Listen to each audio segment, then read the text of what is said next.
Jolly LLB fame director Subhash Kapoor पर लग गया है गंभीर आरोप। Film Aatma what the fish fame actress Geetika Tyagi ने लगाया सुभाष पर मोलेस्टेशन का आरोप। जी हाँ, गीतिका ने YouTube पर एक वीडियो अपलोड करके अपने आरोपों को साबित करने की कोशिश की है। इस वीडियो में सुभाष कपूर को उनकी वाइफ के साथ दिखाया गया है, जहां वो कह रहे हैं कि वो गीतिका के साथ हुए इंसिडेंट को याद नहीं करना चाहते और वो अपनी गलती के लिए माफी मांगते हैं। इस वीडियो में गीतिका को सुभाष कपूर को स्लैप करते हुए भी दिखाया गया है।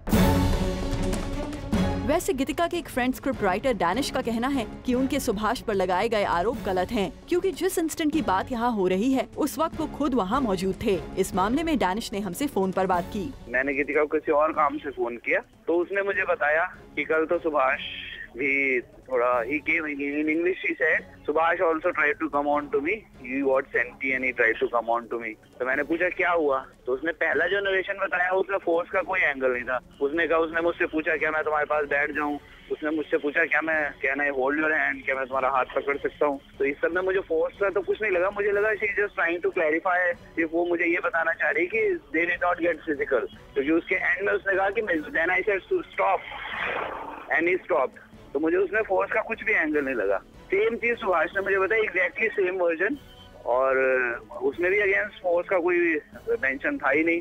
उसके अगले दिन सुभाष ने कहा कि मैं उससे बात करके क्लैरिफाई करना चाहता हूँ कि अनप्रेजेंट हो गया है थोड़ा सा, तो क्लैरिफाई कर लूँ, नहीं तो बीच में हमारी फ्रेंडशिप खराब हो जाएगी। डैनिश के इन खुलासों के बाद गीतिका के आरोपों को अभी पूरी तरह से सच्चा नहीं माना जा सकता। वैसे इस मामले में अभी किसी तरह का लीगल एक्शन किसी ने भी नहीं लिया है। ऐसे में पूरी सच्चाई क्या है ये कह पाना जरा मुश्किल है, लेकिन इस इंसिडेंट के बाद एक बार फिर बॉलीवुड की रंगीन दुनिया के पीछे की हकीकत को सामने ला दिया है। Bureau report, zoom, Mumbai.